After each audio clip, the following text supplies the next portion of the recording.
Nakaranas ang China kamakailan ng sunod-sunod na kalamidad, kabilang ang mga natural na kaganapan na nagdulot ng malubhang epekto sa bansa.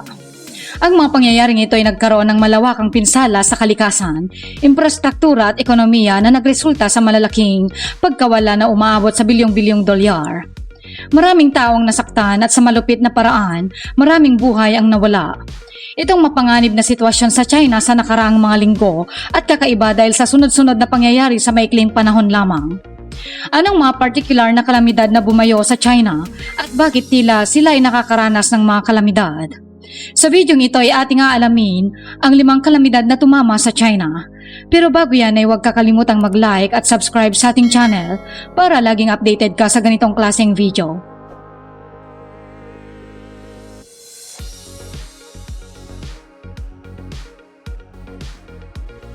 5. Landslides. Dahil sa malalakas na ulan sa nakalipas na 10 buwan sa isang bahagi ng kanluran ng China, sa Xi'an City, nangyari ang sunod-sunod na landslide sa iba't ibang mga lugar. Ang lungsod na ito ay isa sa pinakamalaking populasyon sa kanluran ng China at noong August 12 ngayong taon ay nagkaroon ng landslide na kinasawi ng tinatayang 24 na tao ayon sa Emergency Management Bureau ng Xi'an City. Dahil dito ay nawalan ng kuryente ang 900 na kabahayan at nagdulot ng pinsala sa mga kalsada, tulay at iba pang infrastruktura. 4. Sinkhole. Sa Hubei Province, isang malaking sinkhole ang biglang bumuka dulot ng matinding pag-ulan at bagyo. Ang pangyayaring ito ay nagresulta sa pagguho ng basement ng isang mataas na gusali na ginagamit para sa residential purposes. Libo-libong mga residente ang agad na inilikas upang maiwasan ang panganib na mas lalong lumaki ang nasabing sinkhole. Wala namang naitalang nasawi o nasugatan sa insidenteng ito, ngunit ang takot at pangamba ay nananatili sa puso ng mga residente. Ipinapahayag nila ang kanilang pag-aalala sa posibilidad na maapektuhan ang kanilang mga tahanan. Ang ganitong insidente ay nagpapalakas ng kamalayan sa kahalagahan ng kaligtasan sa gitna ng mga natural na kalamidad at nagbibigay diin sa pangangailangan ng mahusay na infrastruktura na may kakayahang magtanggol laban sa mga ganitong pagsubok. 3. Matinding baha. Dahil sa record na labis na pag-ulan at bagyo kamakailan lang ay naranasan sa China, maraming mga komunidad ang lumubog sa baha, nagdulot ng pinsala at kinuha ang buhay ng maraming tao. Ito ay isang nakakalungkot at nakakaawa na pangyayari para sa mga residente na naapektuhan at ito rin ang pinakamalubhang pagbaha na naranasan ng bansa sa loob ng 60 taon. Mahigit sa 100 milyong katao ang tinamaan at noong huling naranasan ito noong 1963, apektado ang humigit kumulang sa 22 milyong katao at kinuha ang buhay ng higit sa 5,000 tao, ayon sa mga eksperto.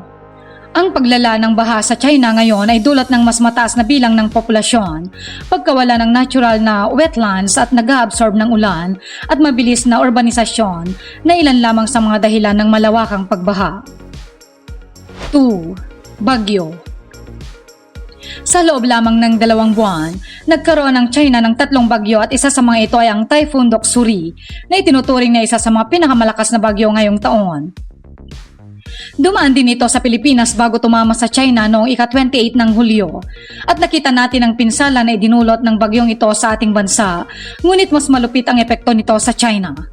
Nagdulot ito ng malawakang pag-ulan at malakas na hangin, sanhi ng malupit na pagbaha sa Beijing at kalapit na mga lugar nito.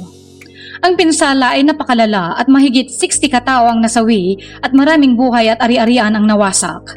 Halos 31,000 ang inilikas sa mga apektadong lugar at higit sa kalahating milyon ang inilikas sa iba pang mga pook na naapektuhan ng bagyo. Ito ay nagdulot ng pinsala sa mga tahanan, sakahan at mga tulay. Ito rin ay nagkaroon ng malubhang epekto sa ekonomiya ng bansa at nagdulot ng pagkamatay ng maraming tao. Ang China ay hindi pa rin nakakabangon mula sa pinsalang dulot ng Typhoon Doksuri at nagkaroon pa ito ng dagdag na pagsubok dahil sa lindol sa silangang bahagi ng bansa. 1. Lindol. 23 tao ang nasugatan matapos ang lindol na may lakas na 5.4 sa Shandong Province. Ito ang pinakamalakas na lindol sa lugar sa loob ng mahigit 1 dekada. Ang tindi nito ay naramdaman pati sa Beijing at Shanghai na mga daang-daang kilometro ang layo mula sa epicenter. Mahigit sa 126 na bahay at gusali ang gumuho at maraming tao ang napektuhan at nawalan ng ari-arian. Ito ay nagdulot ng takot sa mga residente dahil sa sunod-sunod na kalamidad sa China kamakailan lamang. Tama bang sabihin ng mga ito ay 100% dulot ng kalikasan? Posibleng hindi, dahil ang sunod-sunod na sakuna ay maaaring sanhi ng mga dinararapat na gawain ng tao, tulad ng illegal na pagmimina at pang-aabuso sa kalikasan.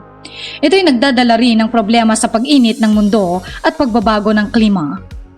Kaya naman, mahalaga na alagaan natin ang kalikasan, magtanim tayo ng mga puno at magdasal. Ano sa palagay mo kaibigan ang naging dahilan ng matitinding kalamidad na nangyari sa China? I-comment lamang po sa ibaba at huwag kakalimutang mag-like at subscribe sa ating channel. Maraming salamat po. Gusto mo bang magkaroon ng karagdagang kita? Subukan mo ang sitaw. Ano ba ang sitaw? Ang sitaw ay isang pangunahing global platform sa e-commerce na nag-aalok ng maginhawa at ligtas na online shopping experience para sa mga sellers at mga customers. Meron silang app na maaaring i-download mula sa Google Play Store o Apple's App Store at sariling website. Ito ay isang online marketplace na nag-aalok ng iba't ibang produkto para sa inyong pamimili at shopping. Ngunit ang pangunahing layunin ng sitaw ay magbigay daan sa inyo na magtayo ng inyong sariling online business sa kanilang platform o mag-dropshipping business.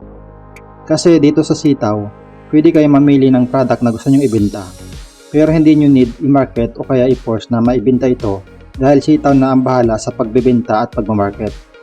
Dahil meron silang sariling marketing team para mag-advertise nito.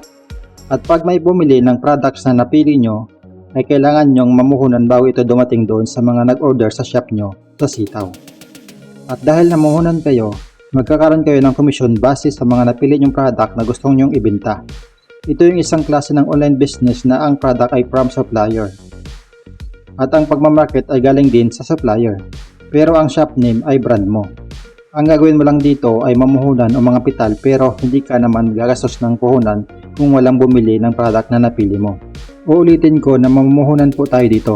Magpapasok po kayo ng pera para kumita ng pera.